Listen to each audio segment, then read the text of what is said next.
My name's Erin, I'm 34, and for the last 7 years, my family has dubbed me the dependable one. You know the kind. Always pays on time, picks up the phone, shows up when someone's in the ER, handles the mess quietly so others don't have to. I didn't choose that role, didn't sign up for it, but I slid into it, like most eldest siblings do. One unpaid bill at a time. One can you help out just this once at a time. Eventually, it stopped being a favor. It became an expectation, and I let it go for years, mostly because arguing seemed harder. Until last weekend. My nephew Tyler turned 10. He's a great kid, witty, bright, a bit shy in crowds, but comes alive around animals. I'm crazy about him. Every year I make sure his birthday feels special, especially since my sister Jenna and her husband Travis have a knack for last-minute plans and even later payments.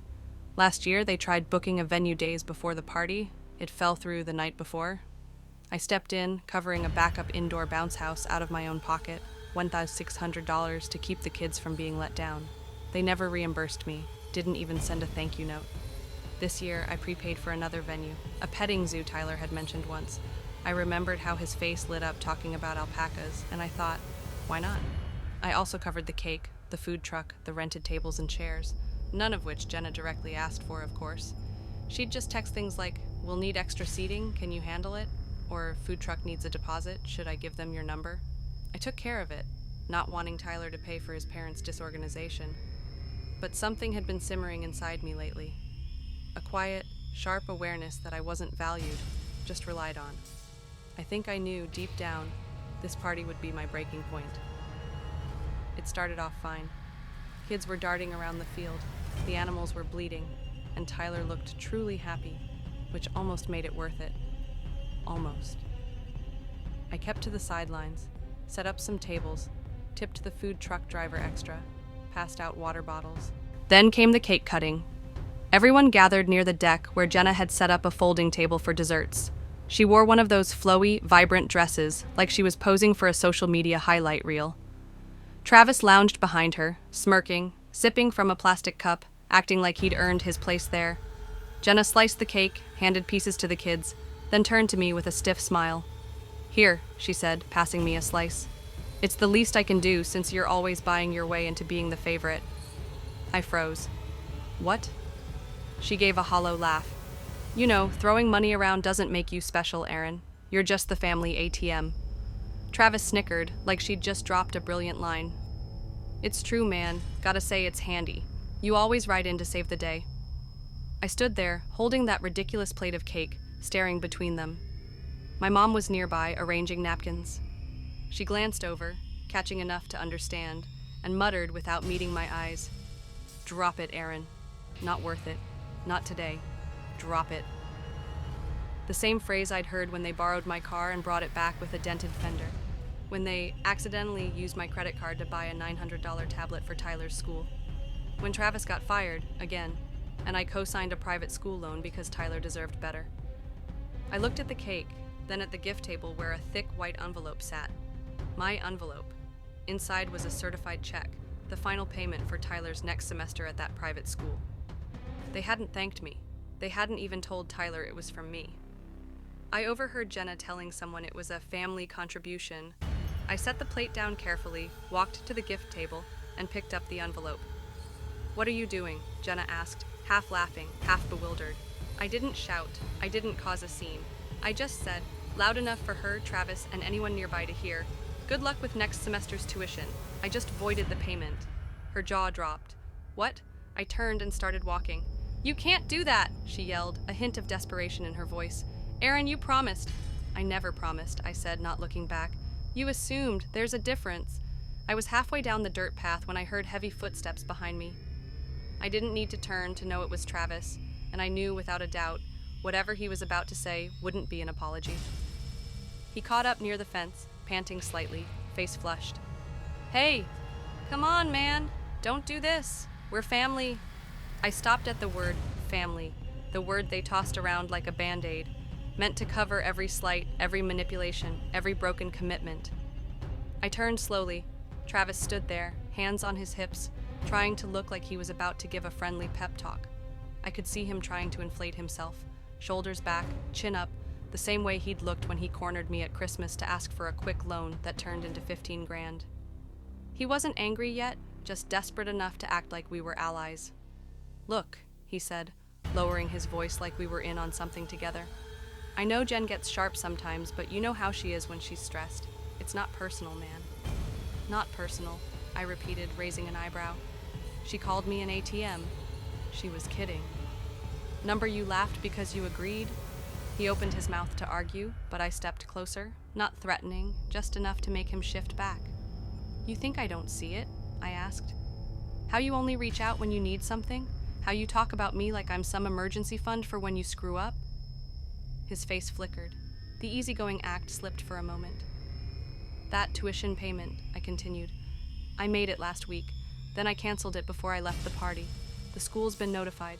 They'll expect full payment by the end of the month." His mouth fell open, stunned. "You can't—" "Tyler needs that school," I nodded. "He does. And it's a shame his parents were too busy running their mouths to realize the person keeping him there was standing right in front of them." He reached out suddenly, maybe to grab my arm, maybe just to make a point. I stepped back. "Don't," I said firmly. "We're done, Travis. I'm not covering another bill, not a dime. Not for school, not for rent, not for emergencies. You're an adult. Figure it out." He dropped his hand, eyes darting like he expected someone to rush out and back him up. But no one came. Behind us, the faint music from the party drifted over, mixed with kids' laughter echoing across the field. He looked like a man locked out of his own house in a storm. "You know," he muttered, voice bitter, "it must be nice." "Having cash," Travis spat. "Must be nice judging everyone else when you've never had to scrape by." That stung. I worked 70-hour weeks. I lost it. I gave up trips, romance, entire chunks of my life to build something solid. "You think I'm blessed?" I gestured toward the driveway, where my new SUV gleamed at the end. "You think this just landed in my hands? While you were sleeping till noon and bouncing between jobs, I was living off ramen and designing apps in a freezing garage at 3 a.m. Travis went silent, not embarrassed, just quiet. His jaw tightened. No retort this time. "I'm not upset you needed help," I said, my voice softening. "I'm upset you expected it. That Jenna bragged about we covered it all. That your son doesn't even know who kept the heat on." He looked away. "Tell her I'm through," I said. "Tell your wife the bank's closed." I turned and walked off, passing the line of parked cars. I could sense him still standing there, but he didn't chase me. When I slid into my car and shut the door, the quiet hit me harder than I'd braced for. No one had ever come after me before. Not when I ducked out of family dinners early. Not when I went silent for days. Not even when I skipped Mother's Day after Mom said I owed it to the family to patch things up with Dad after he called me a failure. I sat there, engine off, hands gripping the wheel, just breathing. It wasn't about the money. It never had been. It was about being wanted only when I could be drained. About feeling like my place in the family came with a price tag and bank drafts and gift cards, and I had finally reached my breaking point. My phone vibrated. "Jenna," first a missed call, then a text. "What did you do?" "Tyler's upset. The school called." "You're wrecking everything." I stared at it. Another text rolled in. "Come back and sort this out. You're being childish." Then another. "If you don't care about us, at least think of Tyler." Then a call from Mom. I let it ring. 10 seconds later, a message appeared. "You need to say sorry. We don't treat family this way." I laughed.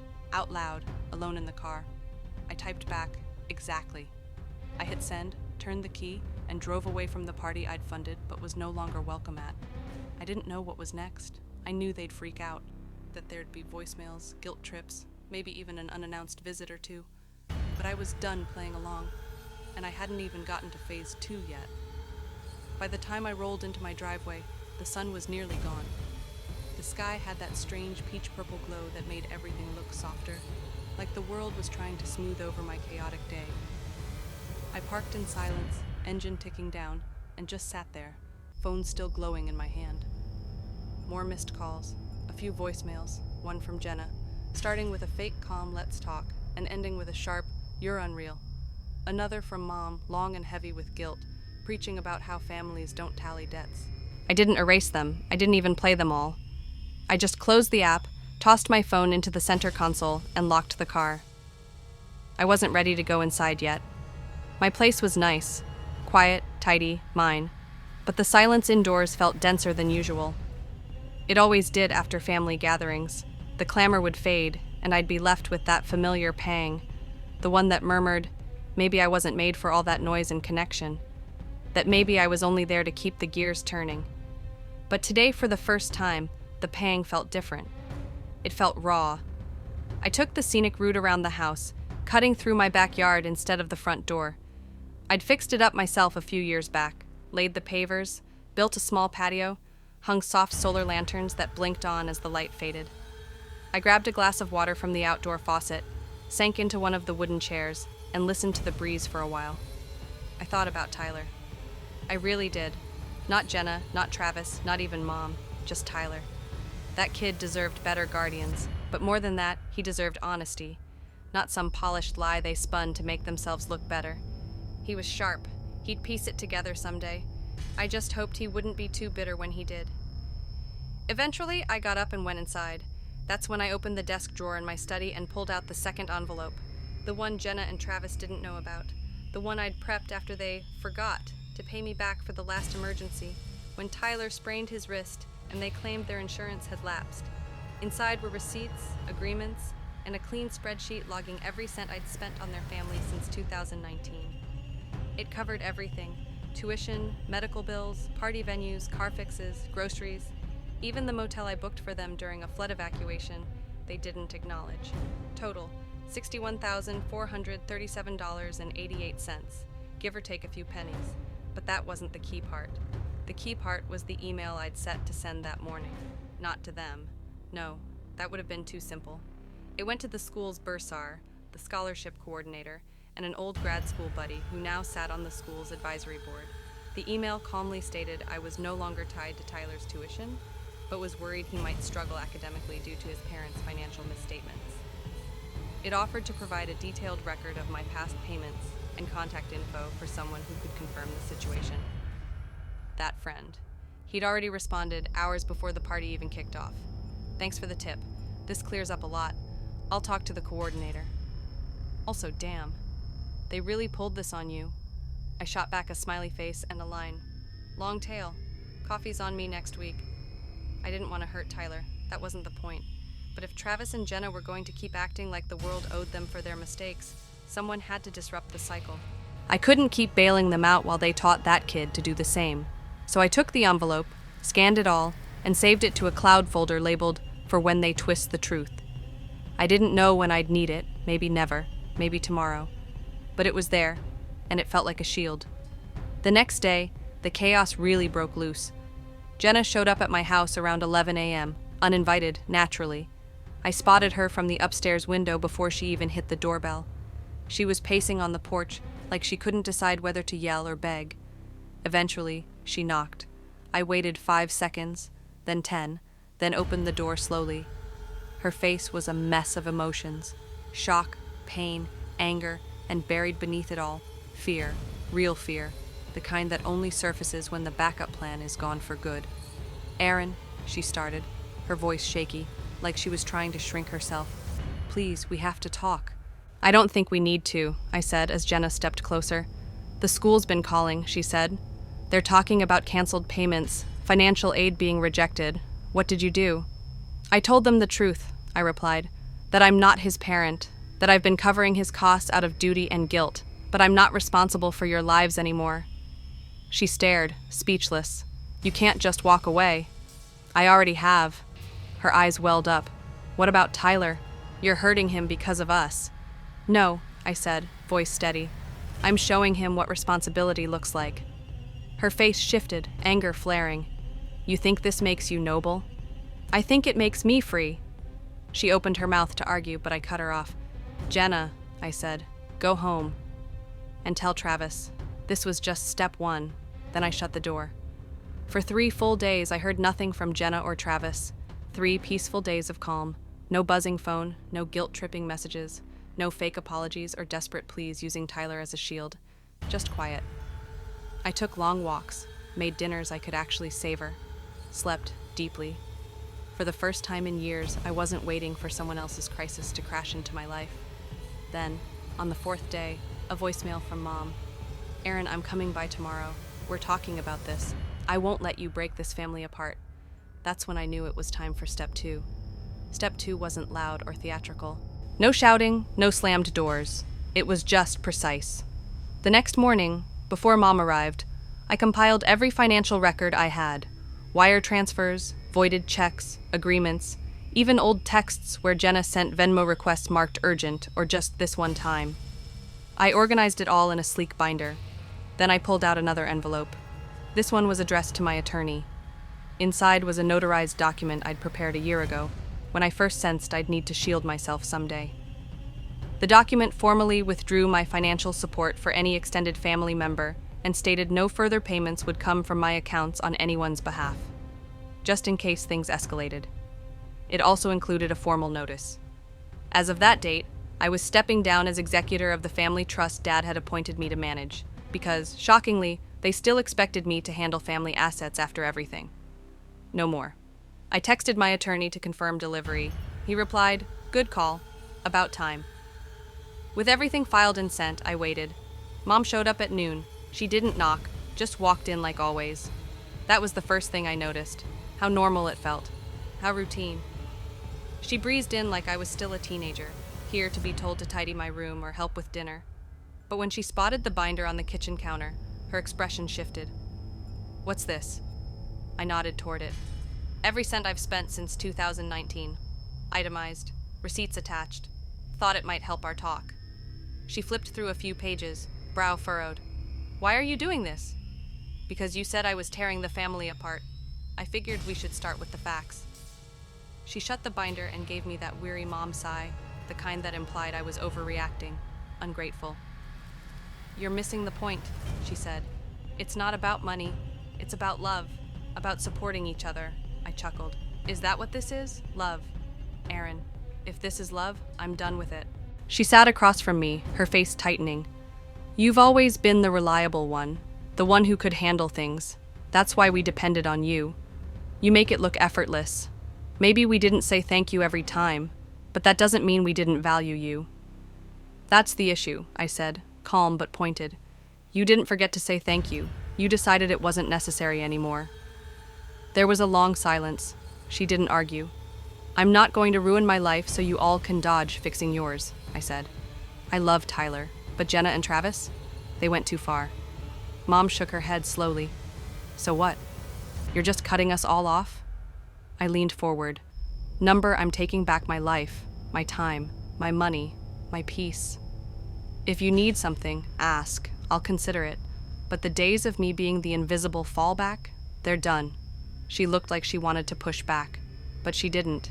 Instead, she stood, smoothed her cardigan, and said, "I hope you can live with this." I smiled. "I'm banking on it." She left without another word. 2 weeks went by, no word from anyone, not even Tyler. Then one evening, there was a knock.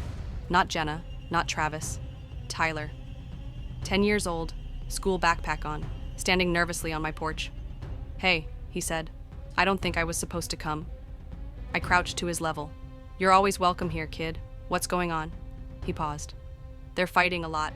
Mom and Dad. About school. About money. About you." I nodded slowly. "That's not on you." "I know," he said, but he didn't sound sure. "I just wanted to say thanks for the party, the school, everything." I swallowed hard. "You don't have to thank me, Tyler. I did it because I care about you." He looked down. "They said you don't anymore." I put a hand on his shoulder. "That's not true. But sometimes, when adults make bad choices, the people who've been cleaning up after them have to stop. Or the pattern never ends. Understand?" He nodded, slowly. Then his face brightened. "Can I still come over sometimes?" "Always," I said, pulling him into a hug. "Anytime."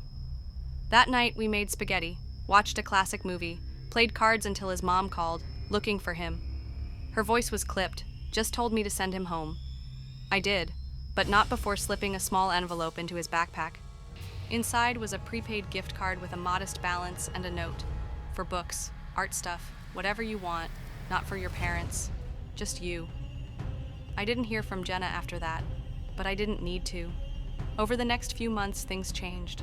I stopped replying to family group chats that only popped up when someone needed a bailout. I went back to therapy, not because I was crumbling, but because I realized I deserved to unpack what it meant to spend years as the steady one and nothing more. I started traveling. Small trips at first, a cottage by the river, a weekend in Portland with old college buddies. I kept my phone on silent more often than not. At Thanksgiving, I skipped the big family gathering. Instead, I took Tyler out for a day downtown, museums, burgers, an arcade. He told me he might want to be an engineer someday. I told him he'd be amazing at it. At one point, he looked at me and said, "You seem different now, happier," and I realized I was. Not because I'd won some grand battle, not because I'd crushed anyone, but because I'd stopped letting guilt run my life. Travis still sends the occasional text, mostly snarky, things like, "Wish we could have sorted this like grown-ups," or "Hope you're liking that pedestal." I don't reply. Jenna's gone silent completely. I haven't heard from her in months, and that's okay. Let her simmer. Let her learn. Let her explain to Tyler one day why his uncle had to step away to keep from sinking. Because I wasn't the bad guy in this story. I was the one who said no, finally. And sometimes, that's what being the hero really means.